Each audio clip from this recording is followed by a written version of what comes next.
सुपटिपन्नो भगवतो सावक संघो उजुपटिपन्नो भगवतो सावक संघो भगवतो सावक संघो यदिदं चत्तगला एस भगवतो सावक संघो आहुनेयो पाहुनेयो दक्खिनेयो अंजलि करणीयो अनुत्तरं पुण्यं केत्तं लोकस्साति साधु साधु साधु।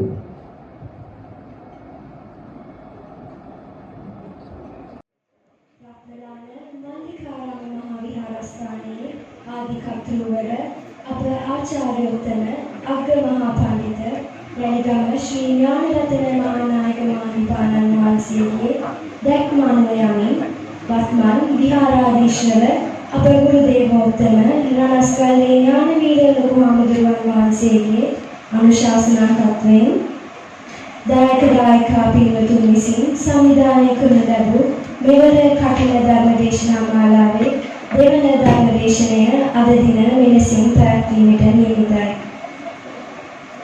අද ධර්ම දේශනාව සඳහා ගරුණව වදාළ ගෞරවනීය දේශකයන්න් වහන්සේ හොරණ පොකුණු විට විනයාලංකාර විහාරවාසී හොරණ විද්‍යාරත්න මහා පිරිවෙන්හි ආචාර්ය शास्त्रपति विचित्र धर्म कथिक अति गौरवास्पद අපට නම සිහිපත් කරන්න අවසරයි. තුන්කිර ධම්මරක්කිත නායක ස්වාමීන් වහන්සේ අප සියලු දෙනා එක්ක සාදු නාද නංවා පිළිගනිමු. සාදු සාදු සාදු. චාරිත්‍රානුකූලව දෙහත් වටේ පිළිගන්වා ධර්ම දේශනාවට ආරාධනා කිරීමට රංජනී ජයවික්‍රම මහත්මියට ආරාධනා කරමි. साधु साधु साधु। गौरवनीय नायक स्वामी वහන්ස අප කෙරෙහි අනුකම්පාවෙන් මෙම උතුම් ධර්මානුශාසනාව සිදු කර දෙන මේ නමස්කාර පූර්වකව ආරාධනා කරනවා. साधु साधु साधु।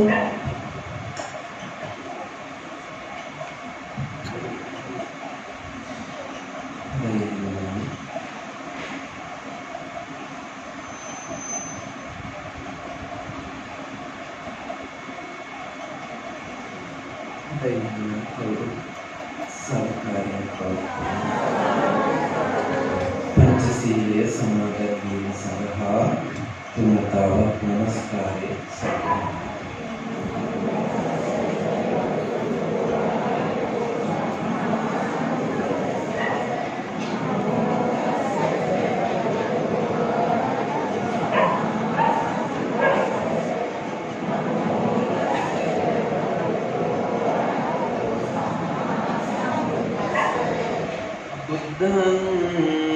शरणं गच्छामि धम्मं शरणं गच्छामि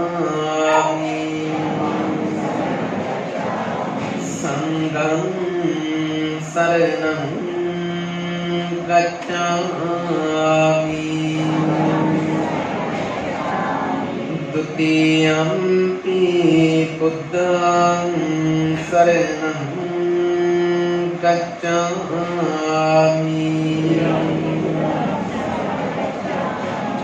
द्वितीयम्पि धम्मं शरणं गच्छामि द्वितीयम्पि संघं शरणं गच्छामि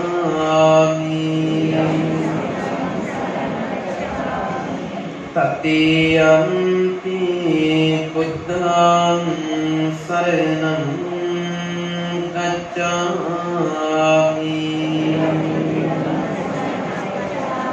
तृतीयम्पि धम्मं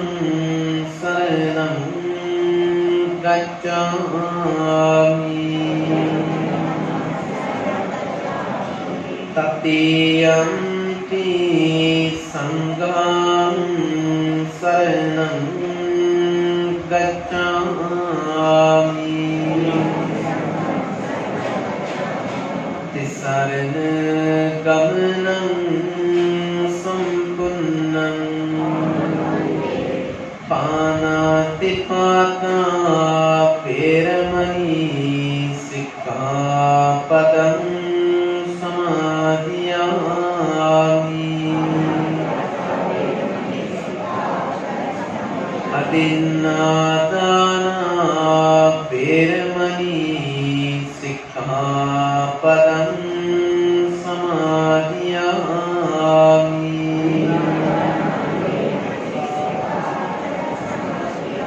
Amesu miccacara peramani sikkhapadam samadhiyami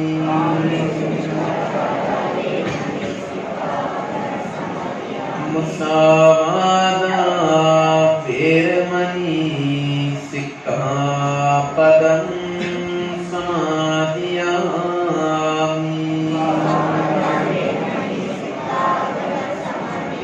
Suramiraya majjapama dattana peramani sikkhapadam samadhiyami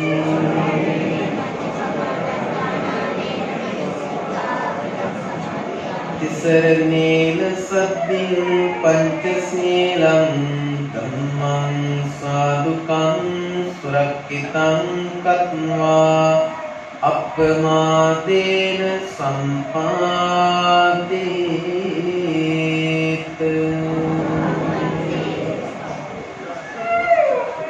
samanta cakkavalesu atra gaccantu devata saddhammam muni rajas sunantu sagga muktadam Dhammasavana kalo ayam badanta Dhammasavana kalo ayam badanta Dhammasavana kalo ayam badanta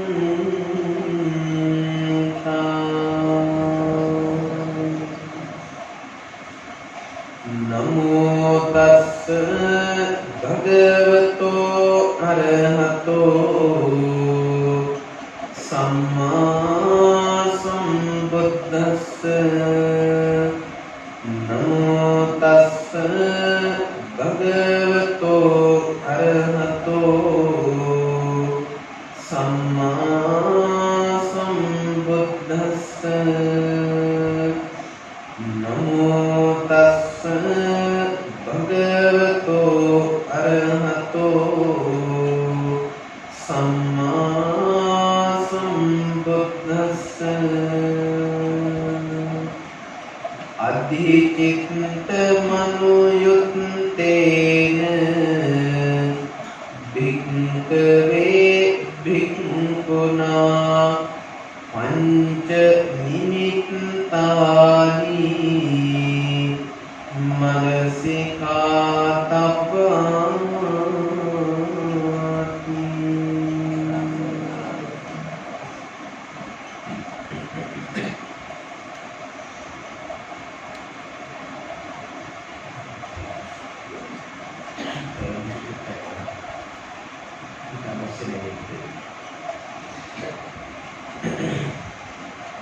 බලන්න මල්ලිකාරාමය වැල්ලවත්ත විජයාරාමය යන උභය විහාරාධීශ්වර එවැගේම බස්නාහිර පළාතේ උපප්‍රධාන සංඝනායක ත්‍රිපිටක වේදී රාජකීය පඬිත පූජ්‍ය රණස්ගල්ලේ ඥානවීර නායක මහින්පාණන් වහන්සේ වර ප්‍රමුඛ අති ගෞරවනීය වන්දනීය මහා සංඝරත්නය අවසරයි. ශ්‍රද්ධා බුද්ධ සම්පන්න කාරුණික වාසනාවන්ත පින්වත්නි, වස් කාල සීමාව අරමුණු කොට ගනිමින් විහාරස්ථානයේ පවත්වනු ලබන පින්කම් මාලාව අතර දෙවනි ධර්ම දේශනාමය පින්කමයි අද දවසේ මේ විදිහට පවත්වනු ලබනවා. පිළිතුරේ බුදුරජාණන් වහන්සේ අපට දේශනා කළා ධර්ම දේශනාවක් දේශනා කරන්නට මත්තෙන් ධර්ම අවවාදයක් දේශනා කරන්න. ඒ කියන්නේ බණ අහන්නේ කොහොමද? බණ ඇහුවහම අපට ලැබෙන ප්‍රයෝජන මොනවද කියන කාරණා පිළිබඳව අපි තුල යම් අවබෝධයක් පවතින්න ඕන. ධර්මයේ සඳහන් වෙනවා බණ ඇසීමේ ආනිසංස පිළිබඳව. එක තැනක අටුවාවේ සඳහන් වෙනවා නව කප්පං සුතං ධම්මං අට්ඨ කප්පංච යාචිනෝ ඒක කප්පං අනුමෝදන්තු දේසේතු අසංඛ්‍ය. නව කප්පං සුතං ධම්මං යම් කෙනෙක් මනවින් සිත කය වචනය සංවර කරගෙන ධර්ම ශ්‍රවණය කරනවද එපද පුද්ගලයාට නව කප්ප කල්ප 9ක් යනතුරු සතර අපායේ නොවැටි ගමන් කරන්න පුළුවන් කියලා ධර්මයේ සඳහන්. බලන්න කියලා. ඊළඟට අට්ඨ කප්පංච යාචිනෝ. තව කෙනෙක් ඉන්නවා එයා ධර්ම දේශනාවට අහුම්කම් දෙන්නේ නැහැ. ධර්ම ශ්‍රවණය කරන්නේ නැහැ. නමුත් එයා ධර්ම දේශනාවට ආරාධනා කරනවා. දැන් අපට මේ පින්කම අපේ ආනන්ද මහත්මයා දුරකථනයේ මතක් කළා මේ වෙලාවේ දෙහත්පත්තිය දීලා ආරාධනා කරනවා. එතකොට අන්න ඒ විදිහට යම් කෙනෙක් ධර්ම දේශනාවකට ධර්ම ගෞරවය ඇති කරගෙන ආරාධනාවක් කරනවා නම් ඒ බඳු පුද්ගලයාට අට්ඨ කප්පං කල්පාටක් යනතුරු සතර අපායේ නොවැටි ගමන් කරන්න පුළුවන් කියලා ධර්මයේ. ඊළඟට ඒක කප්පං අනුමෝදන්තු. තව කෙනෙක් ඉන්නවා එයා ධර්ම ශ්‍රවණය කරන්නේ නැහැ. බණ අහන්නේ නැහැ. දේශනාවකට ආරාධනා කරන්නේ නැහැ. හැබැයි එයා කල්පනා කරනවා මෙහෙම. අද මේ විහාරස්ථානයේ මෙබඳු මහානීය පින්කමක් පැවැත්වෙනවා. මේක අප්‍රමාණ කුසල් වැඩෙන පින්කම. අනේ මේ පින මට අනුමෝදන් වේවා කියලා කුසලය අනුමෝදන් වෙනවා. එහෙම අනුමෝදන් වෙන කෙනාට ඒක කප්පා එක කල්පයක් සතර අපායේ නොවැටී ගමන් කරන්න පුළුවන්. එතකොට දේශේ තු අසංඛ්‍යයි. දේශනා කරන කෙනාට අසංඛ්‍යයක් කියලායි ධර්මයේ සඳහන් වෙන්නේ. එහෙමනම් හොඳට බණ අහන කෙනාට කල්ප 9යි, ආරාධනා කරන කෙනාට කල්ප 8යි, අනුමෝදන් වෙන කෙනාට එක කල්පයයි. දේශනා කරන කෙනාට අසංඛ්‍යයි. ඉතින් ඔය තමයි ධර්ම ශ්‍රවණය කිරීමේ ආනිසංස. ඒ නිසා සියල්ලෝම මනවින් සිත කය වචනය සංවර කරගෙන ධර්මයේ ශ්‍රවණය කරත්වා කියලා අපි මේ වෙලාවේ සිතනවා. පිළිතුරේ අද ධර්ම දේශනාව සඳහා අපි මාතෘකා කරගත්තේ මජ්ක්‍ධිම නිකායේ එන එක් සූත්‍ර දේශනාවක් තියෙනවා. ඒ සූත්‍ර දේශනාවේ නම තමයි විතක්ක සංඨාන සූත්‍රය. මෙන්න මේ සූත්‍ර දේශනාව තුළින් ඔබට ඉතාම වටින ධර්ම කාරණා ටික මත කරලා දෙන්නයි අපේ අපේක්ෂාව. පිටුතුනි මේ සූත්‍රය බුදුරජාණන් වහන්සේ දේශනා කරන්නේ අධිචිත්තමනු යුත්තේන භික්ඛවේ භික්ඛුනා පංච නිමිත්තානි මනසිකාතබ්බා. ඒ කියන්නේ මේක දේශනා කරන්නේ අධිචිත්තයෙන් යුක්ත භික්ෂුන් වහන්සේලා. දැන් මොකද මේ අධිචිත්ත කියන්නේ? දැන් අපි දන්නවා අධි සීල තියෙනවා, අධි සමාධි තියෙනවා, අධි ප්‍රඥා තියෙනවා. දැන් සීල සමාධි ප්‍රඥා වලට අමතරව මුලින් යෙදিলা තියෙනවා අධි කියලා විශේෂණ පදයක්. එතකොට මෙතන තියෙන විශේෂත්වය තමයි පිටුතුනේ සීල සමාධි ප්‍රඥා කියන ඒවා වඩනවා වගේම නිර්වාණය අරමුණු කරගෙන එහෙම නැත්නම් විදර්ශනාව පාදක කොටගෙන යම් කෙනෙක් සිත මෙහෙයවනවා නම් අන්න එහෙම අයටයි බුදුරජාණන් වහන්සේ මේ දේශනාව දේශනා කරන්නේ. ඒකයි අධිචිත්ත කියලා කියනවා. නිවන අරමුණු කරගෙන විදර්ශනාව වඩන කියන අදහස. එතකොට දැන් කෙනෙකුට හිතෙන්නත් පුළුවන් එහෙනම් මේ ලෝකේ කියන නිරෝධයක් අපිට කියන්න එකක් නෑ. එහෙම නෑ. මේක මම ඔබට ඉතාම සරලව පැහැදිලි කරලා දෙන්නම්. මේක කොහොමද අපේ ජීවිතේට ගලපගන්නේ කියලා. පිළිතුරේ මේක විදර්ශනාව වඩන භික්ෂුන් වහන්සේලාට දේශනා කළාට මේ ගිහි ජීවිතයක ඉන්න ඔබ හැම කෙනෙකුටම ඉතාම වටිනවා. හේතුව මේ දේශනාව තුළින් බුදුරජාණන් වහන්සේ දේශනා කරන්නේ අපේ හිත තුළ චිත්තසංතානය තුළ හටගන්න අකුසල් මුල් තුනක් තියෙනවා. මොනවද අකුසල් මුල් තුන? ලෝභය, ද්වේෂය, මෝහය. දැන් ඔය තුනෙන් තමයි සියලුම අකුසල් සිත් හටගන්නේ. එතකොට ඔක්කොම අකුසල් සිත් 12යි 12ම හටගන්නේ ඔන්න ඔය නිසා.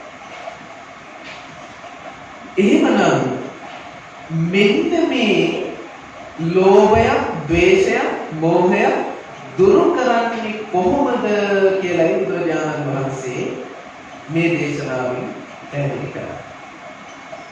මේක දුරු කරන ක්‍රම පහ බුදුරජාණන් වහන්සේ දේශනා කළා. දැන් පිළිතුරේ ඇත්තටම මේ ලෝභය, ද්වේෂය, මෝහය අපේ පීඩාවක්ද නැද්ද? පීඩාවක් නැද්ද? පීඩාවක්. එතකොට මෙන්න මේවා දුරු කරන්නේ කොහොමද කියලායි අද මේ දේශනාව තුළින් සාකච්ඡා කරන්නේ. දැන් මේක දුරු කරන ක්‍රම හඳුනා ගන්න කලින් අපි හඳුනා ගන්න ඕන මේ ලෝභය කියන්නේ මොකක්ද? ද්වේෂය කියන්නේ මොකක්ද? මෝහය කියන්නේ මොකක්ද? මේවා අපේ මනස තුල ක්‍රියාත්මක වෙන්නේ මොන ක්‍රමයකද කියලා හඳුනා ගන්න ඕන. දැන් මොකද්ද පිළිතුරේ ලෝභය කියලා කියන්නේ? ලෝභය කියලා කියන්නේ දැන් ලෝභකම නෑ. පිළිතුරේ ලෝභය කියලා කියන්නේ ලෝභයට විතරක් කියන වචන තියෙනවා 108ක්.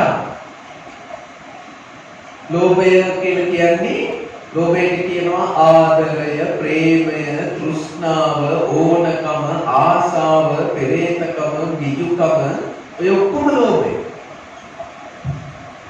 ඔය සියල්ලම ලෝභයට කියන සමාන වචන. ඕනකම, තෘෂ්ණාව මේ ඔක්කොම ලෝභය. දැන් ඔය ඔක්කොම ඇවිල්ලා ලෝභයට කියන සමාන වචන.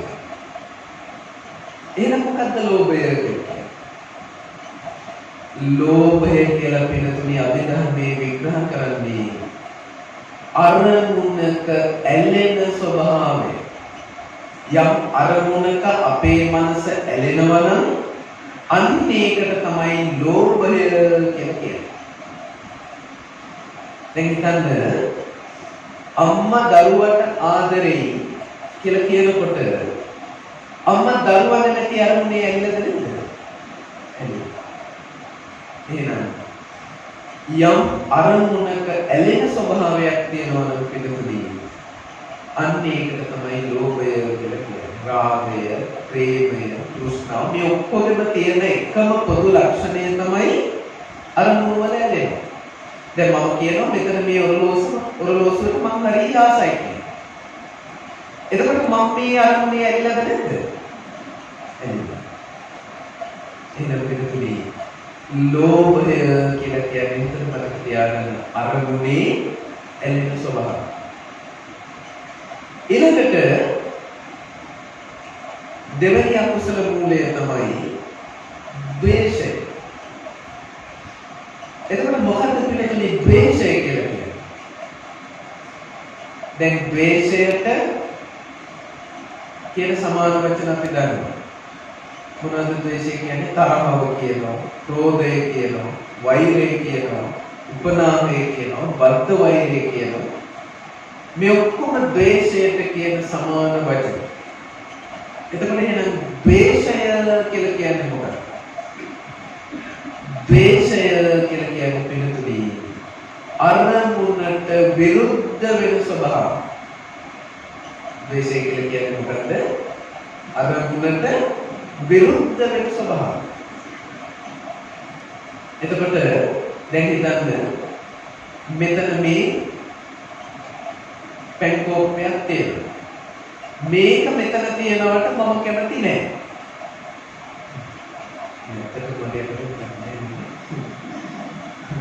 මේක මෙතන තියනවට මම කැමති නෑ. එතකොට මේ කෝපය දකින්නකොට මගේ හිතට මොකක්ද ඇති වෙන්නේ? තරහව, ද්වේෂය. ඒ කියන්නේ මම මේ කෝපය නැමැති අරමුණට විරුද්ධද සතුටුද? විරුද්ධ. එහෙනම් පිළිතුරේ ද්වේෂය කියලා කියන්නේ අරමුණට විරුද්ධ වෙන ස්වභාවය. දැන් හිතන්න ඔන්න අපි පාර දිගේ යනකොට අපේ සතුරු වෙන පුද්ගලයෙක් අපිට මුණ ගැහෙනවා.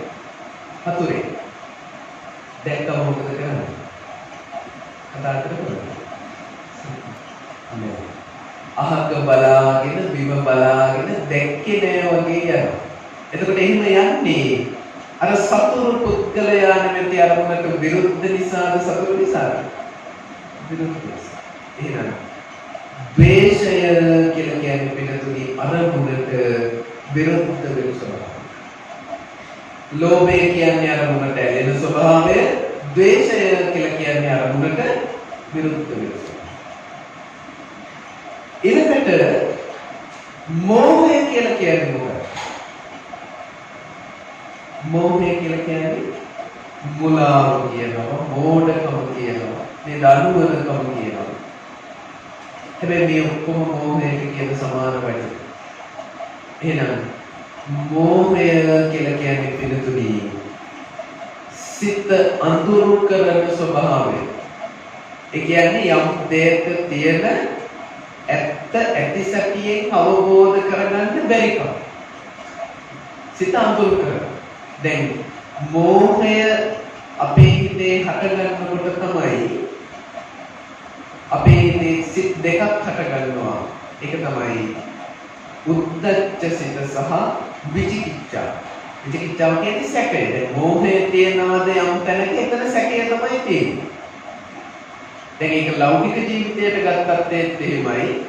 ලෝකෝත්තර පැත්තට ගත්තත් ඒත් එහෙමයි. දෙකොලෙම තියෙන්නේ සැකය.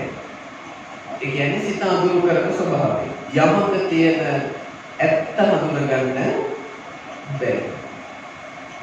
එතකොට පිළිතුරේ ඔන්න අපි හඳුනගත්තා ද්වේෂය කියන්නේ මොකක්ද?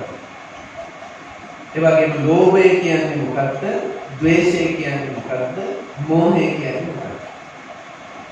මෝහය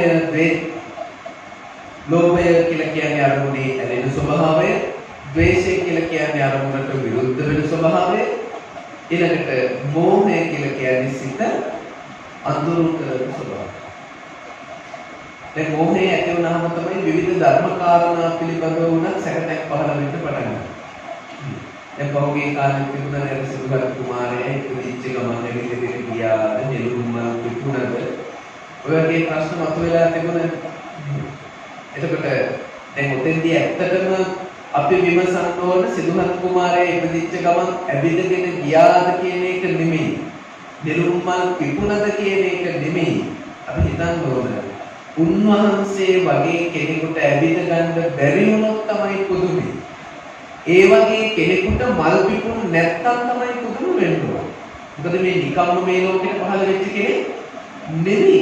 සාරාංශක කල්පලක්ෂයක් පාරමී දම් පුරලා ආපු කෙනෙක්. උන්වහන්සේට අද විතරක් පූජා කරන බුද්ධ පූජාව ටික එකතු කරලා පිදුරු තලාගල කන්දකට වැඩි. මේ පිරිනිවන් පාන. එතකොට උන්වහන්සේ වගේ කෙනෙකුට මල් පිපුණේ නැත්තම් තමයි අපිට පුදුම වෙන්නේ. එහෙනම් ඇවිද්දද මල් පිපුණද කියන එක නෙමෙයි. එතකොට ඔන්න ඒ වගේ විවිධ සැකතෙන් මෝහය ඇති වෙන්නේ මෙන්න මේ මෝහය නිසා. ඔන්න දැන් අපි හඳුනගත්තා මේ අකුසල් මුල් තුනේ ස්වභාවය. දැන් ඊළඟට අපි කතා කරන්නේ මේවා දුරු කරන්නේ කොහොමද? ඔන්න බුදුරජාණන් වහන්සේ දේශනා කරනවා පළවෙනිම දේ. දැන් අපේ හිතේ රාගසිතක් හටගත්තොත්, ද්වේෂසිතක් හටගත්තොත්, මෝහසිතක් හටගත්තොත් බුදුරජාණන් වහන්සේ දේශනා කරනවා තේන බික්කවේ බික්කුණා තේසං විතක්කානං කුසලෝප සංහිතා. ඔන්න දැන් අපේ හිතේ රාගසිතක් හටගත්තොත්, අපේ හිතේ ද්වේෂසිතක් හටගත්තොත්, අපේ හිතේ මෝහසිතක් හටගත්තොත් ඒ වෙනුවට කුසල සිතුවිල්ලක් හිතන්න කියලා කියනවා. ඒක තමයි මුල්ම ක්‍රමය, පළවෙනිම ක්‍රමය. දැන් අපේ හිතේ රාගසිත හටගන්නවද නැද්ද? හටගන්නවා. ද්වේෂසිත හටගන්නවද නැද්ද? හටගන්නවා. මෝහසිත හටගන්නවා. එතකොට මුල්ම පියවර තමයි කුසල සිතුවිල්ලක් හිතන්නේ. මේ කොහොමද මේක කරන්නේ? දැන් පිටතුනේ අපේ හිතේ රාගසිතක් හටගත්තොත් ඒක දුරු කරන්න හිතන කුසල සිතුවිල්ල මොකක්ද? ඒකට තියෙන කුසල සිතුවිල්ල තමයි අසුභය වැඩි. රාගසිතක් හටගත්තොත් ඒ රාගසිත දුරු කරන්න තියෙන කුසල සිතුවිල්ල තමයි මොකද්ද? අසුභය වැඩි. දැන් කොහොමද අසුභය වැඩන්නේ? දැන් හිතන්න අපේ හිතේ රාගසිතක් හටගත්ත කියලා. දැන් බුදුරජාණන් වහන්සේ දේශනා කරනවා කුමර බඹසර කුමරි බඹසර සූත්‍රවලදී එක් එක් පුද්ගලයන්ගේ රාගසිත හටගන්න විදිහ ගැන. කෙනෙකුට කෙනෙක්ගේ කේශ කලාපය දැක්කම රාගසිත හටගන්නවා. කෙනෙකුට කෙනෙක්ගේ ඇස් දෙක දැක්කම රාගසිත හටගන්නවා. කෙනෙකුට කෙනෙක්ගේ චවි වර්ණය දැක්කම රාගසිත හටගන්නවා. කෙනෙකුට කෙනෙක්ගේ සිනහව දැක්කම රාගසිත හටගන්නවා. ඊළඟට කෙනෙකුට කෙනෙක් ඇවිදින විදිහට රාගසිත හට ගන්නවා. ඔය විදිහට ඇඳුමට ඇඳුමට රාගසිත හට ගන්නවා. විවිධ හේතු නිසා අපේ හිත තුළ රාගසිත හට ගන්නවා. එතකොට අන්න එහෙම රාගසිතුවිලි හට ගන්නකොට කොහොමද අසුබේ වඩන්නේ? අසුබේ වඩන්න ඕන පිළිතුරේ දැන් පුරුෂ රූපයක් නම් පුරුෂයෙකුට නම් ස්ත්‍රී රූපයක්, ස්ත්‍රියකට නම් පුරුෂ රූපයක්. එතකොට එහෙම වෙනකොට තමන්ට රාගසිතක් හටගත්තා නම් ඒ හටගත්ත පුද්ගලයාගේ කෙස් ටික ගලවලා බලන්න. අදින්ද හිතින්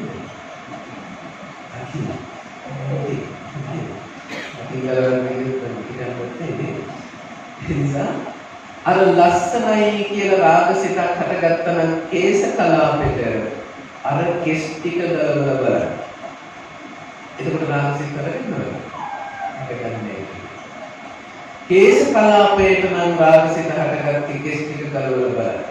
ඊළඟට කෙනෙකුට කෙනෙක්ගේ චපි වර්ණයට නම් රාගසිත හටගත්තා. ඒ කියන්නේ මේ හැමත නම් දැන් මේ හැම මෙහෙම ලස්සනට තියෙනකොට නෙපෙන්නේ අපිට රාගසිත හටගන්නේ. එතකොට දැන් මේ කනින් පැත්ත හරවල බලපුවම මොකද තියෙන්නේ? රතු පාටට, ලේ පාටට, මස්ගුලි තියෙන්නේ. එතකොට මේව දැකීමට රාගසිත හටගන්නවද? එතකොට මේ හැම අනිත් පැත්ත හරවල බලන්න. ඊළඟට කෙනෙක්ගේ සිනහවට නම් රාගසිත හටගන්නේ දත් ටික ගලවලා බලන්න. අකින් නෙවෙයි පිටි. එතකොට ඔන්න රාගසිත දුර වෙලා යනවා. ඔය විදිහට පිළිතුරේ අපේ හිතේ රාගසිත හටගන්නකොට විවිධ හේතු නිසා හටගන්නවා. ඔය විදිහට අසුභය වඩන්න කියලා බුදුරජාණන් වහන්සේ දේශනා කරා. දැන් ඔය විදිහට බැරි නම් පිළිතුරේ අපිට කරන්න පුළුවන් මේ ශරීරයේ විවිධ දැන් බුදුරජාණන් වහන්සේ අර ගිරිමානන්ද සූත්‍රයේ දේශනා කරනවානේ අත්ති ඉමස්මින් කායේ විවිධ ආබාධා උප්පජ්ජ චක්කු රෝගෝ සෝත රෝගෝ නාන රෝගෝ ජීවහා රෝගෝ කාය රෝගෝ සීස රෝගෝ කන් රෝගෝ මුඛ රෝගෝ ඔය විදිහට මේ ශරීරයේ ඉන්ද්‍රිය පාසා විවිධ ලෙඩ රෝග හටගන්නවා. එතකොට ඒ හටගන්න ලෙඩ රෝග ගැන මෙහි කරා. දැන් බලන්න ඇහි ගත්තොත් ඇහි කොච්චර තේනවද කියලා. ඇහි සුද වෙනවා, ඇහි ප්‍රෙෂර් වෙනවා, නේද? අඳ වෙනවා. කොච්චර ලෙඩ රෝග ටිකක් මේ එක ඉන්ද්‍රියකට තේනවා. එතකොට එහෙනම් අපි මේ ආස කරන්නේ අපිට මේ රාගසිත උපදින්නේ මෙන්න මේ රෝග බහුල වෙච්ච දෙයකට කියලා අසුබේ මෙහි කරන්නේ. එතකොට ඔන්න අපේ සිතේ ඇති වෙන රාගසිතුවිල්ල යටපත් කරගන්න පුළුවන්. ඔන්න රාගසිතක් හටගත්තොත් ඒකට කරන මුල්ම පියවර තමයි මොකද්ද? අසුබය වැඩි. එතකොට අසුබය වඩන්නේ ඒ හටගත්ත ඉන්ද්‍රිය තුල ඒකේ අසුබය දකින්න. දැන් S2 නම් S2 ගලවලා බලන්න. දැන් අර බුදුරජාණන් වහන්සේ කාලේ හිටියනේ එක තරුණියක්. ඒ තරුණිය බොහෝම ලස්සන S2 තියෙන කෙනෙක්. ඉතින් ඇයව අපේක්ෂාවෙන් එක තරුණයෙක් ආවා. ඉතින් මේ තරුණියව බලාපොරොත්තුෙන් දිගින් දිගට එනකොට මේ තරුණිය මොකද වුනේ? පැවිදි වුණා. පැවිදි වුණාට පස්සේ මේ තරුණයා නැවතුනේ නැහැ. ඒත් තරුණියව අපේක්ෂාවෙන් ඉන්නවා. ඊට පස්සේ මොකද වුනේ? මේ තරුණිය මේ මිහිරින් වහන්සේ මහරහත් භාවයටපත් වුණා. ඊට පස්සේ නවතින්නේ නැහැ මේ තරුණිය. ඇයව අපේක්ෂාවෙන් වෙනවා. ඊට පස්සේ මේ මිහිරින් වහන්සේ මේ මහරහත් මිහිරින් වහන්සේ අහනවා, "ඇයි ඔබ මේ තරම් මට ප්‍රේ කරන්නේ? ඔබ මගේ මොකටද මේ තරම් ආස කරන්නේ?" කියලා. එතකොට කියනවා, "අනේ ස්වාමීනි මහරහත් මිහිරින් වහන්සේ, මට ඔබ වහන්සේගේ S2කට පුදුම ආසාවක් තියෙනවා. ඔබ වහන්සේගේ S2 පුදුම ලස්සනයි." එතකොට මොකද වෙන්නේ? අර මහරහත් මෙහෙණින් වහන්සේ ඇහැ ගලවල තරුණයන්ගේ අතට දුන්නා. ඉතින් පිළිතුරු ඕක මහරහත් මෙහෙණින් වහන්සේ නමක් කළා යන්නේ අපිට කවදාවත් කරන්න පුළුවන් දෙයක් නෙමෙයි. මොකද ඒක සාමාන්‍ය කෙනෙකුට කරන්න බෑ. අර තරුණයාට මොකද වුනේ? අර ලස්සනයි කියපු ඇහැ ගලවලා අතට දුන්නම අර තරුණයාට හටගත්ත රාගසිත කොහෙන් ගියාද නැහැ. අවසානයේදී මේ තරුණයා පැවිදි වුණා. පැවිදි වෙලා අසුභේ වඩලා මහරහත් භාවයට පත් වුණා. බලන්න පිළිතුරේ අසුභේ වැඩිීමේ ආනිසංස. ඒ නිසා රාගසිතක් හටගත්තොත් ඔබට අවශ්‍යයි නම් ඒක රාගසිත යටපත් කරගන්න. එතකොට ඔබ කරන්න ඕන අසුභේ වඩන්න. මොන පළවෙනි ඊළඟට ද්වේෂසිතක් හටගත්තොත් මොකද කරන්නේ? ද්වේෂසිතක් හටගත්තොත් බුදුරජාණන් වහන්සේ දේශනා කරනවා ඒකට කුසල සිතුවිල්ලක් එන්න කියලා. දැන් මොකද්ද ද්වේෂයෙන් හිතන කුසල සිතුවිල්ල? ද්වේෂයෙන් හිතන කුසල සිතුවිල්ල තමයි මෛත්‍රිය වැඩි.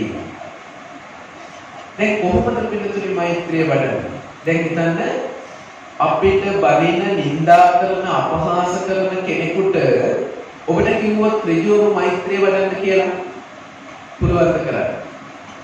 ඒ කියන්නේ කරන්න පහසුද? ඒක දුෂ්කරයි. දුෂ්කරයි. ඒ කියන්නේ ඇත්තටම මේක පුළුවන් වුණත් ඒක දුෂ්කර දෙයක්. අපිට නිඳා කරන, අපිට අපහාස කරන, අපි ගැන අගුණපතුරවන, අපි ගැන දොස් කියන කෙනාට අපිට කියනවා මෙන්න බලන්න කියලා. දැන් අපි තුල වැරද්දක් තියෙනවා නම් මොකද අපිට ටිකක් හරි මේක ගැන හිතලා සම්මුල වෙන්න පුළුවන්. මෙතනන්න පුළුවන්. හැබැයි එහෙමත් නැතුව නම් මොකද කරන්නේ?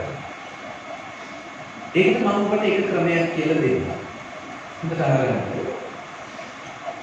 දැන් අපිට ඔය හිතන්නේ එහෙම වැරද්දක් ඇතුව හෝ නැතුව හෝ අපි ගැන දොස් කියන අපිට අකුණ පතුරවන නිඳා කරන කෙනෙක් ඉන්නවා කියලා. එහෙම කෙනෙකුට මෙත් වඩන්න කිව්වම එකපාර ඇත්තටම කරන්න බැරි වෙනවා. එතකොට ඒ පුද්ගලයා කෙරෙහි අපේ හිතේ අනුකම්පාවක් ඉපදුනොත් මෙත් වඩන්න පුළුවන් බැරි. පුළුවන්. නෑ. අන්නේ අනුකම්පාව උපදව ගන්න ක්‍රමයක් මම කියලා දෙන්න. කොහොමද ඒක කරන්නේ? දැන් හිතන්න. ඔන්න මේ පුංචි උදාහරණයක් එහෙම අනුකම්පාව උපදව ගන්න ක්‍රමය. හිතන්න බල්ලෙක් ඉන්නවා. ඔය බල්ලගේ ඇඟ පුරාම කුෂ්ඨ හැදිලා තියෙනවා. ඒක පුරාම කුෂ්ඨ හැදිලා තුවාල හැදිලා සැරව වැක්කිරෙනවා ලේ වැක්කිරෙනවා. දැන් මේ බල්ලා දැක්කම මොකද හිතෙන්නේ? අනුකම්පාවක් ඇති වෙනවද නැද්ද? මුලින්ම ඇති වෙන්නේ ඇත්තටම මොකද? පිළිකුලක්. මුලින්ම පිළිකුලක් ඇති වෙනවා ඊට පස්සේ මොකද වෙන්නේ? අනුකම්පාවක් ඇති වෙනවා. අනේ මේ බල්ලට මිනිස් කුණු ටිකක්වත් දාන්න පුළුවන් නේ. අලුතෙන් ටිකක් හරි ගන්න පුළුවන්. මොකක් හරි ප්‍රතිකර්මයක් කරන්න පුළුවන් නම් කියලා. ඔන්න දැන් මෙයාට මුලින්ම පිළිකුලක් ඇති වුණා. දැන් ඔන්න අනුකම්පාවක් ඇති වෙනවා තියෙනවා. දැන් මේ බල්ලා සුවපත් කරන්න තමයි දැන් හදන්නේ. ඔහොම ඉන්නකොට පෙර භවයන් දකින්න පුළුවන් කෙනෙක් ඇවිල්ලා ඔබට කියනවා ඔය බල්ලා කවුද කියලා දන්නවද? නෑ නෝදන්නේ. ඔය බල්ලා තමයි මැරිච්ච ප්‍රභාකර. කිව්වොත් මොකද වෙන්නේ? අර අනුකම්පාව තියනවද? මොකද මොකක්ද වෙන්නේ? ඕකට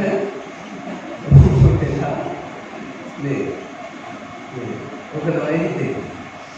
එතකොට මෙන්නතුනි ඔන්න ඕකෙම අනිත් පැත්ත හිතන්න.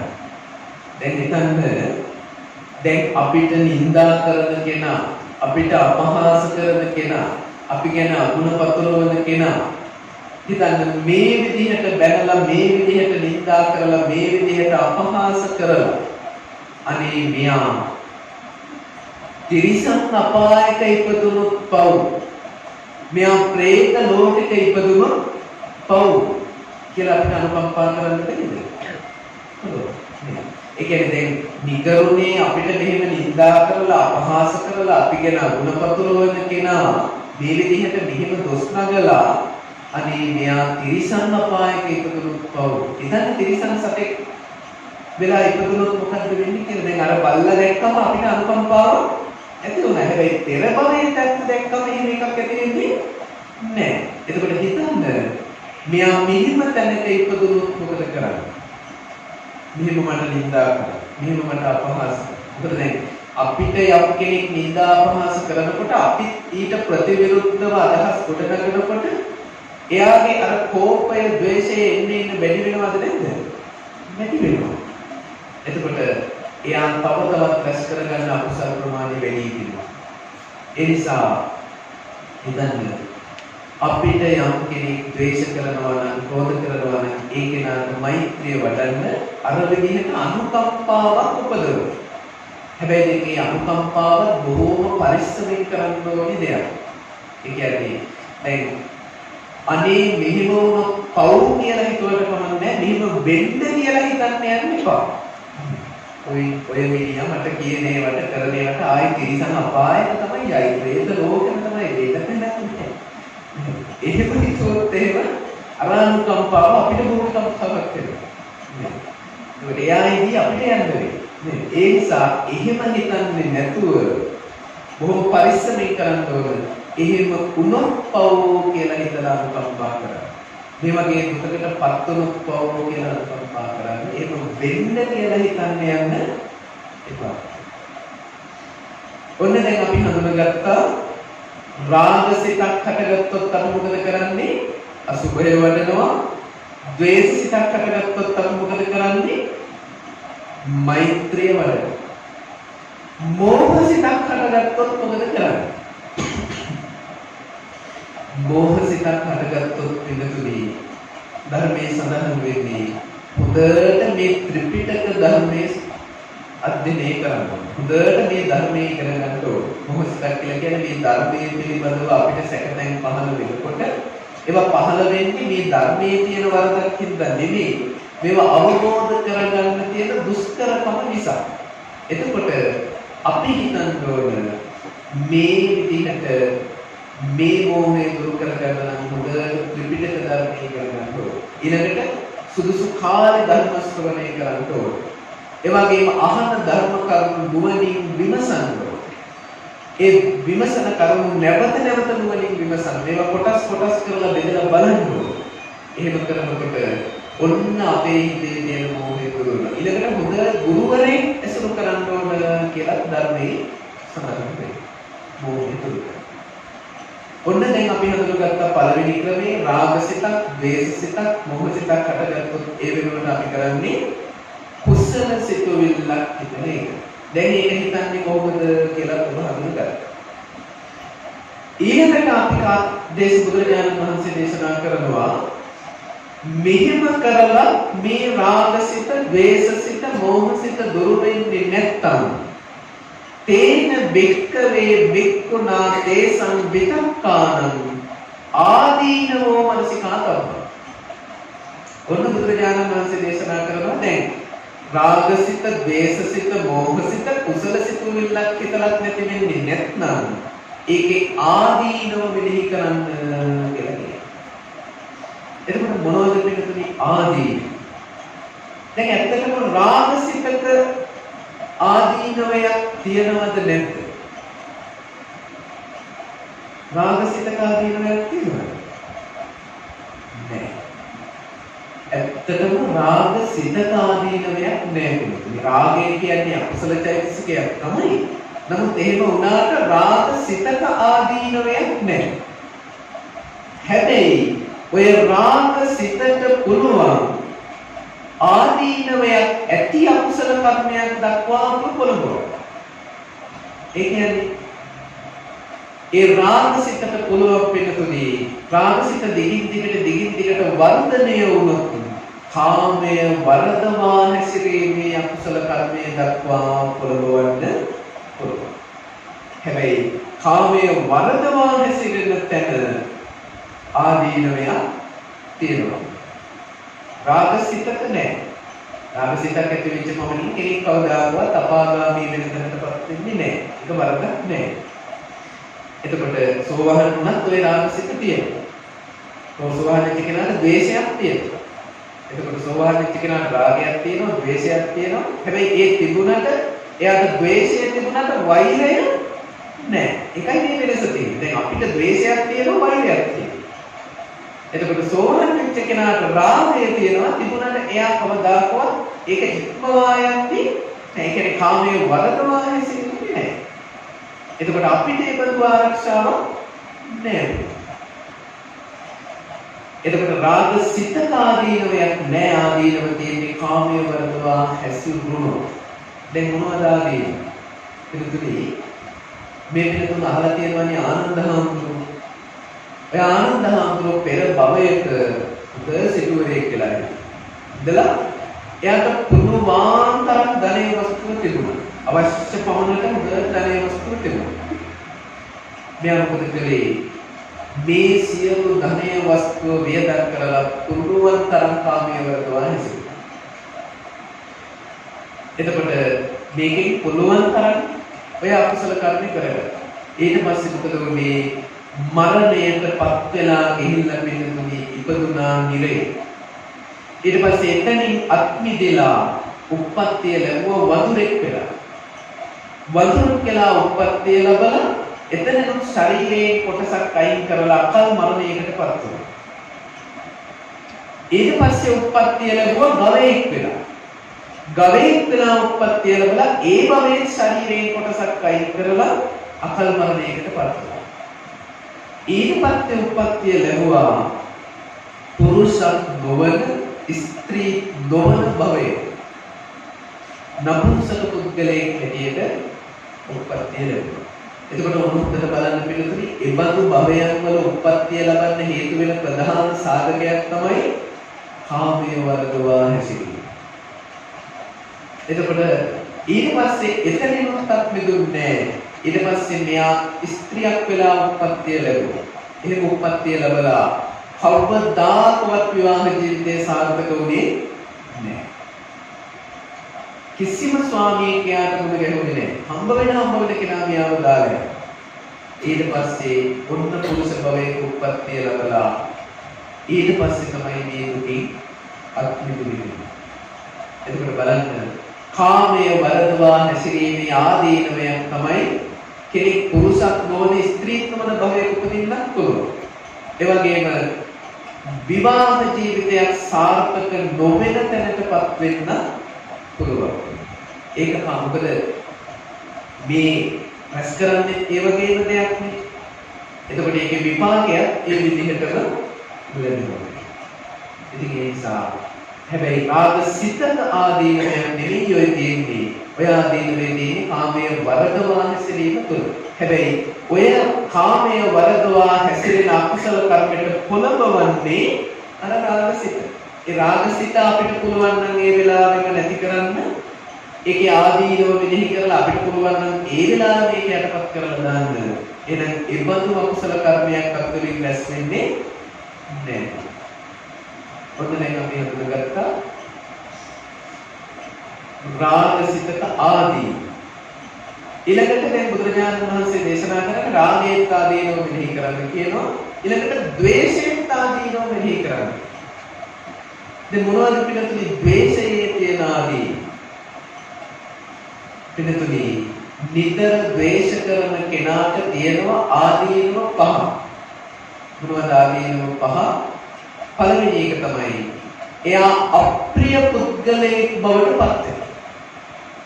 ඒ කියන්නේ එයාට කවුරු ප්‍රිය කරන්නේ නැහැ. කතා කරන්න කැමති නැහැ. අපෝ එයාගේ කොස්සලකින් නැස්සෙන් තරහ යනවා. අපි කියන්නේ කතා කරන්න කියලා.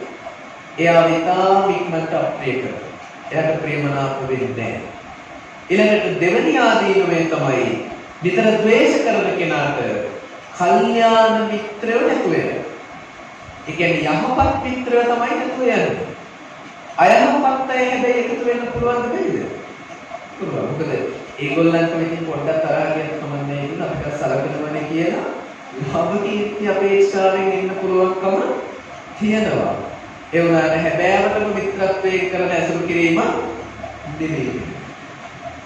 එතකොට එහෙනම් ද්වේෂ කරන කෙනාට ප්‍රිය වෙන්නේ නැහැ පුද්ගලයා.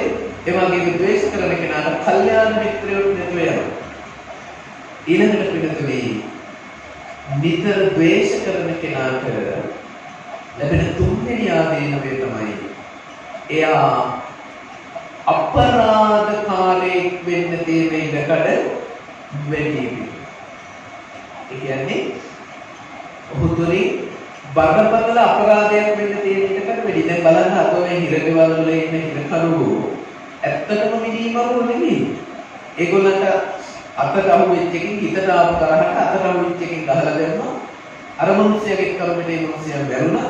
මිනිමරු චෝදනාවයට පිළිතුරු දුන්නා. එතකොට මෙලොවත් ඉවරයි, පරලොවත් ඉවරයි. එතකොට අන්න බලන්න ද්වේෂ කිරීමේ ආදීනව වෙනවා. ඒ නිසා විතර ද්වේෂ කරන කෙනා අපරාධ බහුල කොට ඇත්තෙක් වෙන්න පුළුවන්. ඒ නිසා අපිට පුළුවන් තරම් ආදීනව මෙහි කරලා ද්වේෂය යටපත්. දැන් ওই ද්වේෂය යටපත් කරනකොට ඔබ හඳුන ගන්න ඔබේ දුර්වල තැන් මොනවද කියලා. දැන් කෙනෙකුට බනිනකොට තරහ යන්නේ නැහැ. කෙනෙකුට ගහනකොට තරහ යන්නේ නැහැ. හැබැයි නෝකාදු වචන කියනකොට තමයි මට ඉවසන්න බැරි කියන්නේ. එතකොට එහෙනම් යාගේ දුර්වල තැන මොකද්ද? නෝකාදු වචන ඉවසන්න බැරි නම් එහෙනම් එතනයි අපි ඉවසන්නේ. තව කෙනෙකුට ඉතින් නෝකාදු වචන කිව්වත් කමන්නේ දැන්නත් කමන්නේ හැබැයි මගේ ඇඟට අත තියන්න දෙන්න එපා. අන්න ඒකට තමයි මට ඉවසන්න බැරි වෙන්නේ. එහෙනම් යාගේ දුර්වල තැන අන්න එතන. ඒ නිසා පිළිතුරේ මේවා එක එක්කෙනාගේ දුර්වල තැන් තියෙනවා ද්වේෂය හට ගන්න. අන්නේ දුර්වල තැන් හඳුනගන්න. හඳුනගෙන ඒ තැන් වලදී මෙන්න මේ ද්වේෂය යටපත් කරන්න උත්සාහ කරන්න. මොකද හැමතැනදීම කෙනෙකුට ද්වේෂය ඇති නොවෙන්න පුළුවන්. ඔන්න දැන් ඒ තමයි තුන්වෙනි ආදීනවය. ඊළඟට හතරවෙනි එක තමයි පිළිතුරේ නිතර ද්වේෂ කරන කෙනා මැරෙන්නේ සිහි මුලා වෙලා. ද්වේෂයේ ආදීනවයක් තමයි එයා මැරෙන්නේ සිහියෙන් නෙවෙයි. නිතර ද්වේෂ කරන කෙනාට දැන් මරණාසන්න මොහොතක වුණත් ද්වේෂිත එන්නේ ඉඩකට වැඩි තියෙනවද නැද්ද? දැන් කොයි වෙලාවෙත් ඒ තරහ එයාට පාලනය කරගන්න බැරි නම් මරණාසන්න මොහොතේ පිළිත් ටිකක් කියනදව සමහරට හාමුදුරුවොත් එක්ක ද්වේෂයක් ඇති වෙන්න බැරි කම නැහැ. එතකොට ඒ වෙලාවට කවුරු හරි කෙනෙක් මොනවා හරි අවශ්‍ය දේවල් මොනවද සංග්‍රහ කරන්න ඕන මොනවද ඒ දේවල් හොයනවා එතකොටත් එයාට ද්වේෂය. එතකොට එහෙම අවස්ථාවක මරුණොත් පින්නතුනි උපදින්නේ දුගති. ඒ නිසා පස්වෙනි ආදීනවය තමයි නිතර ද්වේෂ කරන කෙනා උපදින්නේ දුගති. ඒ නිසා පිළිතුරු ඒ තමයි ද්වේෂය ආදී. ඒ නිසා අර විදිහට අපේ හිතේ රාගසිතක්, ද්වේෂසිතක්, මෝහසිතක් හටගන්නකොට මුල්ම පියවර විදිහට ඒ වෙනුවට කුසල සිතුවිල්ලක් හිතන්න කියලා බුදුරජාණන් වහන්සේ දේශනා කරා.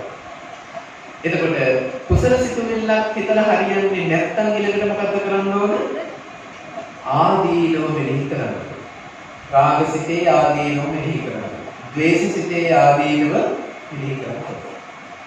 එතකොට එහෙම කරලක් නැති වෙන්නේ නැත්තම් ඊට පස්සේ බුදුරජාණන් වහන්සේ දේශනා කරනවා තේන බික්කවේ බික්කුණා තේසං විතක්කානං අසත්‍ය මනසිකාර. දැන් මේ කියන්නේ දැන් ඔන්න අපි ක්‍රම දෙකක් හඳුනගත්තා. පළවෙනි ක්‍රමය මොකක්ද? අකුසල සිතුවිල්ල වෙනුවට කුසල සිතුවිල්ලක් හිතනවා. එහෙම කරලත් මේක නැති වෙන්නේ නැත්නම් දෙවෙනි එක මොකද්ද? ආදීනව මෙනෙහි කරන්න.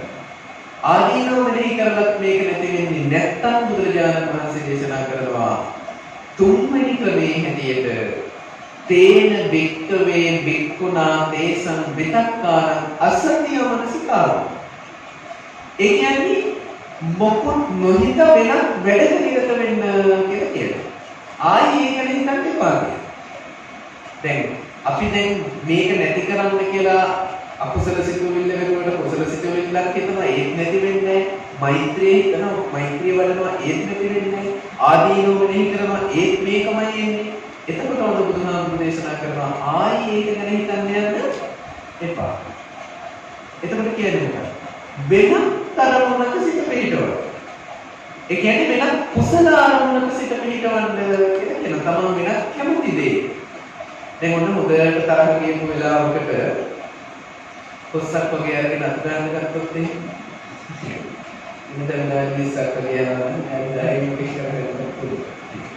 හැබැයි දැන් මේ කියන්නේ වෙන වැඩක නිරත වෙලා ඒ අරමුණේම අපි ඉඳලා හරියන්නේ නැහැ. එතකොට මේ අරමුණයි වෙනස් වෙන්න ඕනේ. එතකොට ඒ ගැන නොහිතා අපිට ඔන්න බණ ටිකක් අහන්න පුළුවන්. වෙනත් නැත්නම් තමන් කැමති පොතක් මොනවා හරි ධර්මයට සම්බන්ධ මොනවා හරි පොතක් කියවන්න පුළුවන්. ඒ වගේ වෙනත් කුසල අරමුණක සිට පිළිටවන්න කියලා කියනවා. දැන් එතෙන්දී බුදුහාමුදුරු කුසල අරමුණ කියලා දේශනා කරන්නේ ඇත්තටම භික්ෂුන් වහන්සේලාට නිසා. හැබැයි ඔබට අකුසල් නොවන වෙන අරමුණක පිළිටෙවුවට ඇත්තටම වරදක් වෙන්නේ නැහැ. මොකද ඕන කරන්නේ අර අකුසල සිතුවිල්ල නෙවෙයි. දැන් ඔන්න ක්‍රම තුනක් අපි හඳුනගත්තා.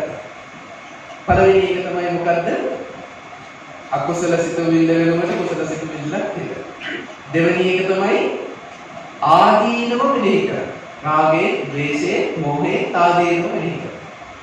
ඊළඟට තුන්වෙනි එක තමයි මොකුත් නොහිතා වෙන වැඩක නිරත වෙන්න.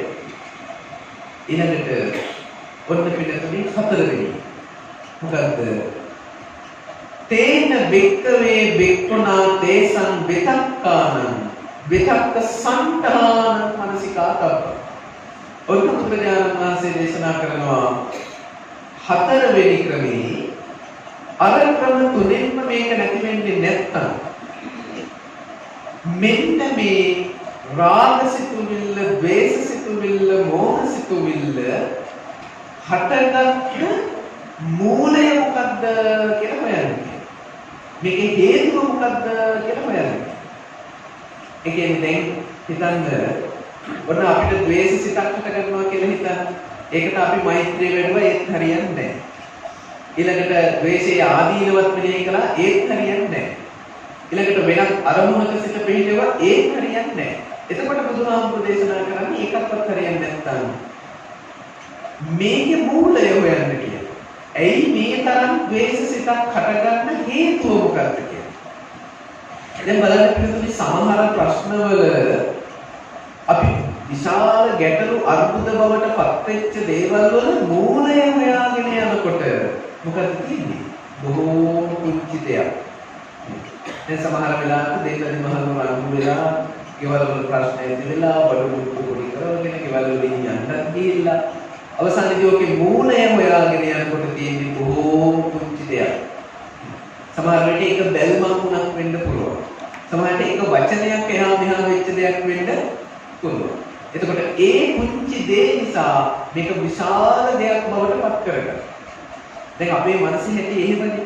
දෙයක් කුංචි දෙයක් හිතට ආවම ඒක ටික ටික වර්ධනය කරගෙන ඒකට එකතු කරනවා. ඒකත් ඕක තමයි.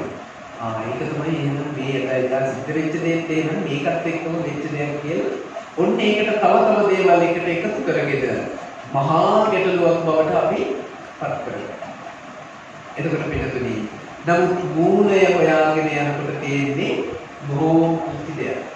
දැන් ඔකට හොඳම නිදසුනක් තමයි අර බුදුරජාණන් වහන්සේගේ කාලේ සිද්ධ වෙච්ච අර ධර්මතරයි විනයතරයි භික්ෂුන් වහන්සේලා අතර කොසඹෑන් වල සිද්ධ වෙච්ච සිදුවීම. කොසඹෑන් වල භික්ෂුන් වහන්සේලා දෙපිරිසක් හිටියා ධර්මතරයි විනයතරයි. ඉතින් දවසක් ධර්මතර හාමුදුරුවෝ කෙනෙක් වැසිකිළියට ගියා. උන්වහන්සේ වැසිකිළියට ගිහිල්ලා වැසිකිළිය පාවිච්චි කරලා ආවා. එතකොට වැසිකිළියේ වතුර බාල්දියේ වතුර ටිකක් ඉතුරු කරලා ආවා. ඊට පස්සේ වැසිකිළියට ගියා ධර්මතර විනයතර හාමුදුරුවෝ. උන්වහන්සේ වැසිකිළියට යනකොට වැසිකිළියේ වතුර බාල්දියේ වතුර ටිකක් ඉතුරු කරා. දැන් ඇත්තටම ධර්මානුකූලව ගත්තොත් වැසිකිළියේ වතුර බාල්දියේ වතුර ටිකක් ඉතුරු කරන එක වරදක් නෙමෙයි. හැබැයි විනයානුකූලව ගත්තොත් වැසිකිළියේ වතුර බාල්දියේ වතුර ටිකක් ඉතුරු කරන එක අරකට. එතකොට ධර්මදර හාමුදුරුවෝ දැන් විනීතර හාමුදුරුවෝ ඊට පස්සේ ධර්මදර හාමුදුරුවන්ට ගිහිල්ලා කියනවා ඔබ වහන්සේ දන්නේ නැද්ද වැසිකිළිය පාවිච්චි කරන වැසිකිළියේ වතුර බාල්දියේ වතුර ඉතුරු කරන්න එපා කියලා බුදුහාමුදුරුවෝ දේශනා කරලා තියෙන්නේ. පිළිය ගන්න නැද්ද කියලා ධර්මදර හාමුදුරුවෝ වැසිකිළියේ වතුර බාල්දියේ ටිකක් වතුර ඉතුරු කරලා කරයි කියලා කෙනෙක් අපාය යනවා. ඔය තරම් මහලු දෙයක්. කියලා මේ හාමුදුරුවෝ. ඉතින් දෙන්න දෙපැත්තට වාද කරගත්තා. මේක විසඳුනේ නැහැ. ඊට පස්සේ මොකද උනේ? මේ වික්ෂුන් වහන්සේලා දෙපිරිසම දැන් වාද කරන්න පටන් ඒත් මේක විසඳුනේ නැහැ. ඊට පස්සේ ඕකාරන්තුනා ගමේ දායකයෝ. දායකයෝ කල්පනා කළා ධර්මදර හාමුදුරුවෝ තමයි හරි. කොටසක් හිතුවා නෑ නෑ විනයදර හාමුදුරුවෝ තමයි හරි. කියලා උන්න දායකයෝ කොටස් දෙකකට බෙදුවා. දැන් හාමුදුරුවෝ කොටස් දෙකකට බෙදුණා දායකයෝ කොටස් දෙකකට බෙදුණා. ඊට පස්සේ දැන් මේක රටේ මිනිස්සුන්ටත් ආරංචි වෙනවා. රටේ මිනිස්සුත් මොකද කරන්නේ? ඒගොල්ලෝ කොටස් දෙකකට බෙදුවා. ධර්මදර හාමුදුරුවෝ හරි විනයදර හාමුදුරුවෝ හරි. දැන් අදත් එහෙමනේ මොකක් හරි වෙච්ච ගමන් කොටස් දෙකක් හිටවන්නේ නේද? හිටනවා. ඒක ඉතින් එදා එහෙමම තමයි මේක ලෝකේ පවතින දෙයක්. ඉතින් ඊට පස්සේ මොකද වුනේ? ඕක දැන් ආරංචි වුණා දිව්‍ය ලෝකේ දෙවිවරු. දෙවිවරු පුතන්ජනයිනේ. ඒගොල්ලන්ටත් කාරණ ඒගොල්ලෝ කොටස් දෙකකට බෙදුවා. අවසානයේදී ඕක බ්‍රහ්ම ලෝකේ දක්වා යන ප්‍රශ්නයක් වලට මේක විසඳුන්නේ නැහැ. ඊට පස්සේ බුදුරජාණන් වහන්සේ 3 වතාවක් ඇවිල්ලා මේගොල්ලන්ට අවවාද කළා. ඒත් මේක විසඳුනේ නැහැ. අන්න එදා තමයි බුදුරජාණන් වහන්සේ පාරිලෙය්‍ය වනයේට වැඩම කළේ මාස 3ක් වස් කාලය ගත කරලා. මොකද මේ ප්‍රශ්නේ විසඳෙන්නේ නැති නිසා. ඒ පාරිලෙය්‍ය වනයේදී එදා බුදුරජාණන් වහන්සේට ඇතෙකුගේ වඳුරෙකුගේ උපස්ථාන ලැබුවේ ඔන්න සිදුවීම නිසා. ඊට පස්සේ මොකද කළේ? ටික දවසක් යනකොට මිනිස්සු දන් දෙන එක නැවතුවා. ඉබේම ප්‍රශ්නේ විසඳිලා.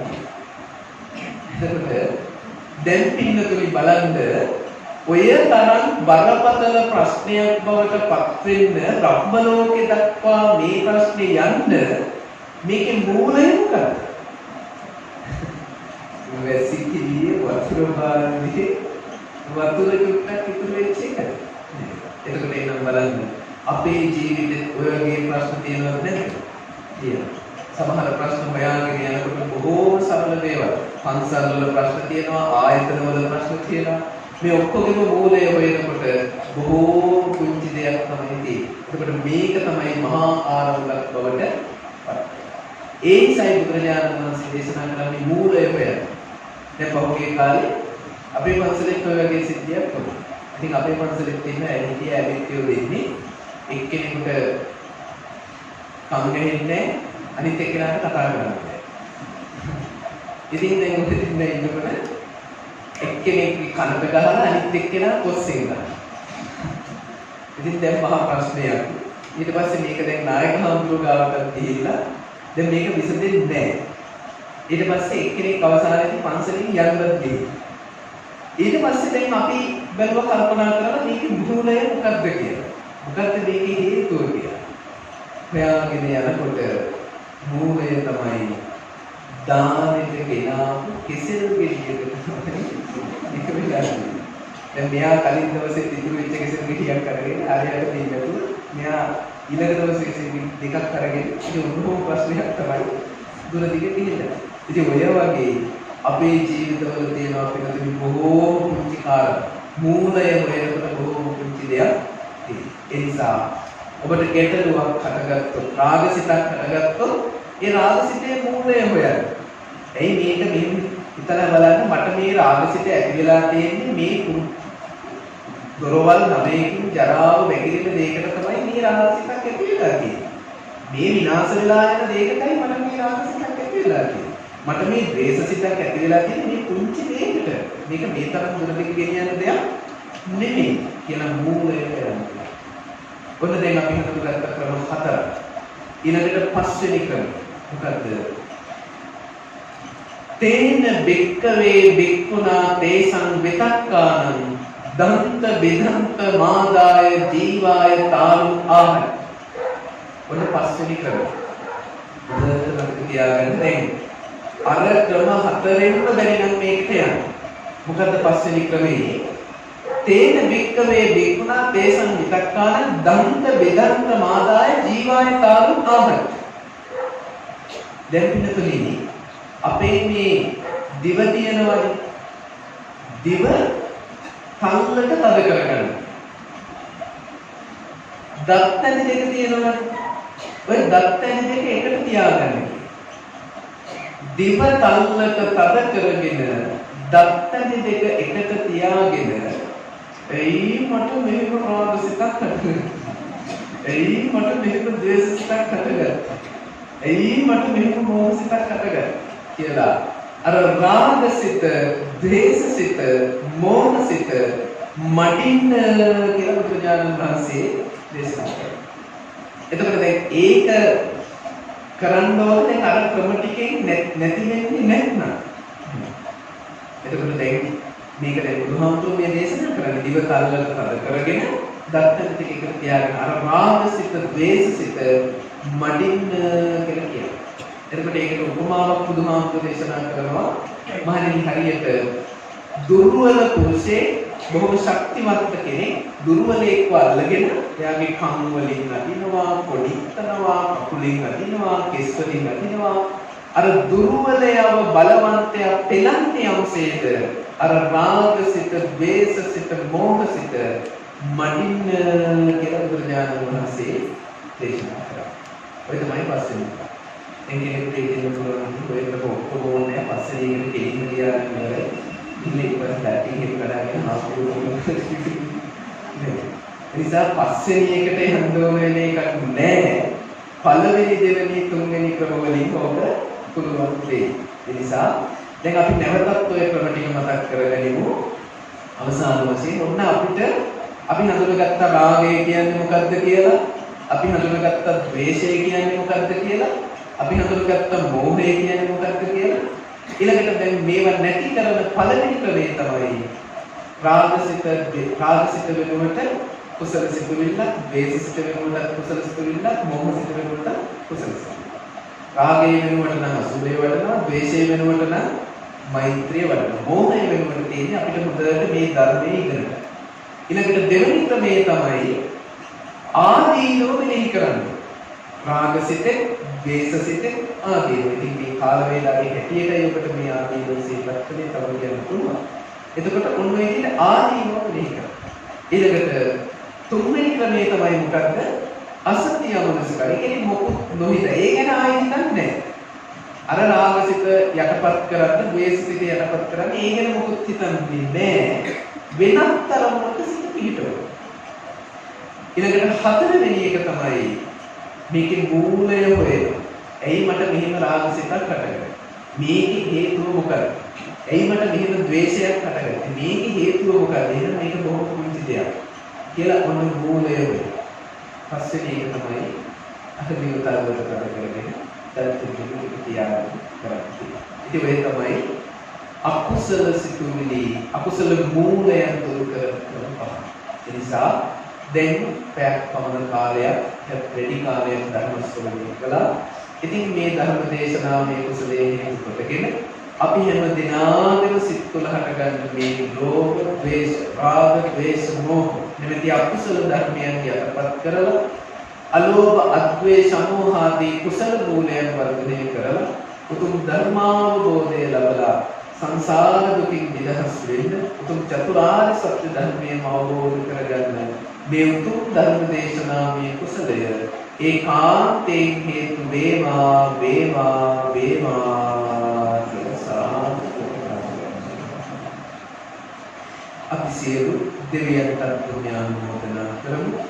ආකාසත්තා ච බුම්මත්තා දේවා නාග මහිත්‍තිකා පුඤ්ඤං කම්මං මොදිत्वा චිරං රක්ඛන්තු ශාසනං.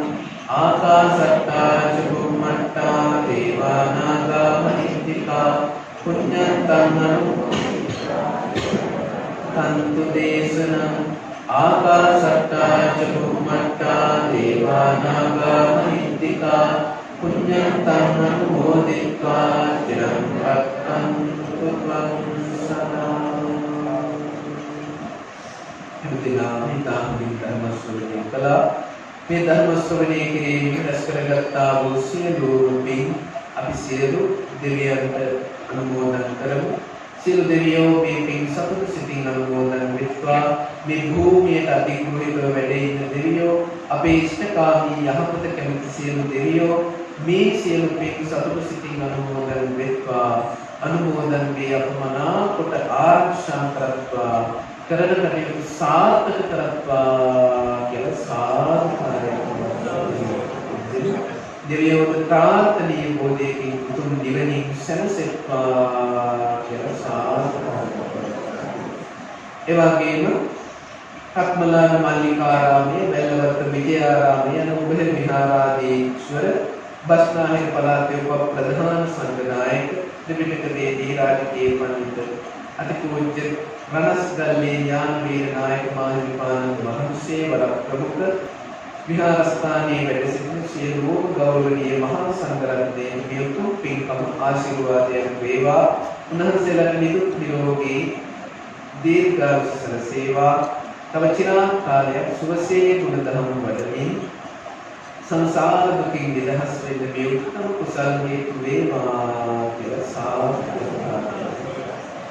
ඒ වගේම විශේෂ පුණ්‍යානුමෝදනාවක් හැටියට සිහිපත් කරනවා කත්මලාන මල්ලිකාරාම මහා විහාරයේ විශාඛා කුලගල සමිතියේ බොහෝ කාලයක සිට අද දක්වාම භාණ්ඩාගාරික ධූරයේ කටයුතු කරමින් ඉමහත් සේවයක්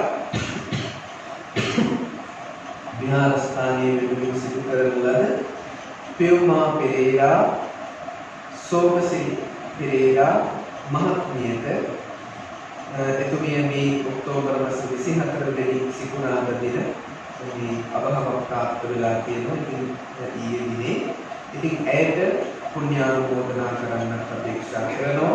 මේ උතුම් කුසලය ඒ පියුමා පෙරේරා මහත්මියට, සෝමසිරි පෙරේරා මහත්මියට මේ පින් අනුමෝදන් වේවා. එතුමියගේ බහුගාමී ජීවිත සුවපත් වේවා, සැපවත් වේවා. ප්‍රාර්ථනීය බෝධියකින් නිවනින් සැනසෙත්වා කියලා සාදුකාරයක්. ඒ වගේම තවත් දායකත්වයන් සිහිපත් කරලා තියෙනවා. චන්දිමා රොඩ්රිගෝවිය, ශර්ලි ගුරුසිංහ පියාණන්, ලයනල් රොඩ්රිගෝ පියාණන්, චින්තා ගුරුසිංහ මව ඇතුළු සියලු මියගේ ඥාතීන් පුණ්‍යානුමෝදනා කරන්න අපේක්ෂා කරනවා. සහ දේසි රොඩ්රිගෝ මවට නිදුක් නිරෝගී සුව ප්‍රාර්ථනා කරනවා. ඉතින් මේ පින්තුන් මේ ධර්ම දේශනාවේ දායකත්වයෙන් දරනවා. තවත් අද දායකත්වයෙන් දරන පින්තුන් පිරිසකගේ නම් සිහිපත් කරලා තියෙනවා. පියුමා පෙරේරා මහත්මිය, ඒ වගේම තනුජා ලොකුකමගේ මහත්මිය, ඒ වගේම පුෂ්පාන්ති සිල්වාමිය, පියසීනී මතක දේරමිය, ඒ වගේම දර්ශන ප්‍රදාන දම්පති, ඒ වගේම මල්ලිකාරාම විහාරස්ථ ශ්‍රී වජිරත්න ධම්පාසන, මාලනී ගුණවර්ධනනි, ඒ වගේම තිහාර බන්දුරු මහතා, දීප්ති රාජසූරියනි, ඉන්දිරා ගාල්ලගේනි, ජනිදු ආටිකල පුතණුවන්, රංජන සමරකෝන් දම්පති, निर्मला चंद्रशेखरनी, सुनेत्रा जयवनी, चित्रा उमरकरनी, सरोजनी दिशानायकनी,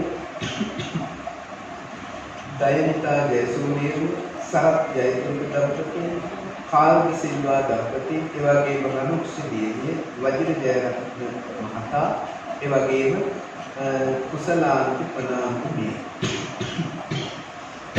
මේ විදිහට බොහෝ පිරිසක් අද මේ පින්කමේ දායකත්වයෙන් දරනවා.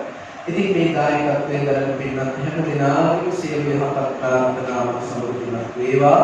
ධර්ම ශ්‍රවණය කළ සෑම සියලු දෙනාටම මෙලොවදී වශයෙන් ලැබෙන කරදර පීඩා ග්‍රහණය දුෂ්ටි වේවා. විදුක් නිරෝගී සුව දීර්ඝාසු සැලසේවා කියලා සාදුකාරයක් කරනවා.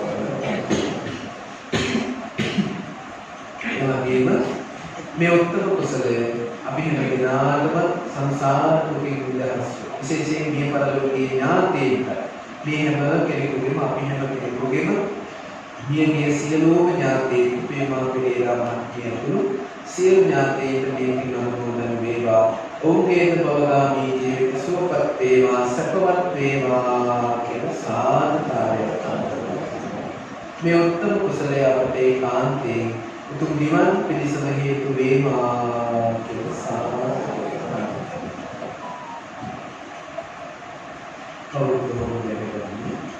अभिवादन शीर्ष नित्यं वर्तापचायिनो चत्तारो धम्मा वर्तन्ते आयुर्वर्णो सुखं बलम् आयुरारोग्य संपत्ति सर्व संपत्ति में वच अतो निवान संपत्ति विनाते समिच्यतु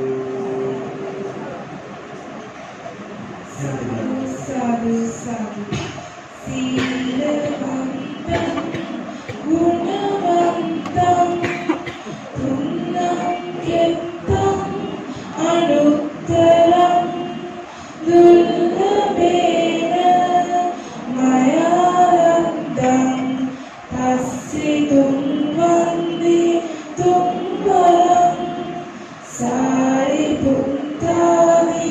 तेरानं आगतं पठि पाटिया सन्दासीव दयावासं बुद्धभुक्तं नमामि साधु साधु साधु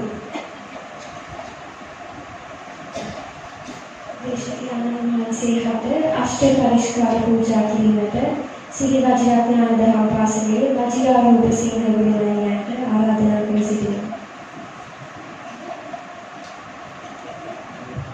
අනෙකුත් පරිස්කාරද ස්වාමීන් වහන්සේට පූජා කිරීමේ ඉල්ලා සිටිනවා.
අද දින අප වෙනුවෙන් මා කරුණාවෙන් මෙම උතුම් වූ ධර්මානුශාසනාව පැවැත්වූ දේශකයන්න් වහන්සේ හොරණ පොකුණ විට විනයාලංකාර විහාරවාසී හොරණ විද්‍යාරතන මහ පිරිවෙනෙහි ආචාර්ය ශාස්ත්‍රවති අපට නම සිහිපත් කරන්න අවසරයි පූජ්‍ය තුන්කිද ධම්මරක්කිත ස්වාමීන් වහන්සේට තවත් චිරාත් කාලයක් මෙවැනි වූ ශාසනික සේවාවන් සිදු කිරීමට නිදුක් නිරෝගී චිර ජීවනය හා ශක්තිය ධෛර්ය වාසනාව ලැබේවායි අප සියලු දෙනා එක්ව සාදුනාද පවත්වා ප්‍රාර්ථනා කරමු. සාදු සාදු සාදු.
දින ධර්ම දේශනා මාලාවේ තුන්වන ධර්ම දේශනය සවස 4:45 සිට 6 දක්වා පවත්වනු ලබනවා. ඒ සඳහා වැඩම කිරීමට නියමිත දේශකයාණන් වහන්සේ කොළඹ 7 බෞද්ධ ආලෝක මාවතේ නාරද බෞද්ධ ධර්මායතනාධිපති අලව්ව පනාදණ්ඩ නැවැසිය සෙනසුන ජාත්‍යන්තර බෞද්ධ භාවනා මධ්‍යස්ථානාධිපති ශාස්ත්‍රපති රාජකීය පඬිත අපට නම් සිහිපත් කරන්න අවසරයි පූජ්‍ය තරලේ චන්දකිත්ති ස්වාමීන් වහන්සේ.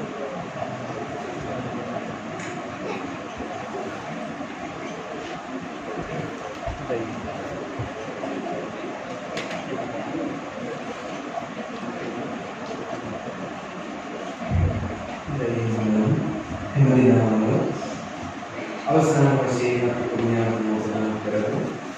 ධර්මස්වරණේ කළා පංචශීලයේ සමාදන් වුණා ධර්මස්වරණේ කළා ඒ වගේම අසු පරිස්කාර පූජාවන් සිසු පරිස්කාර පූජාවන් කරන කුතුහලයේ විවිධ පරිස්කාර පූජාවන් සිදු කළා. මේ සර්වාකාරයෙන් රැස් කරගත් සියලුම පින් සියලු දෙවියන්ට සියලු දෙවියෝ දීනාදීක අපලමත සංසාර දුකින් නිදහස් වේ. උතුම් නිර්වාණ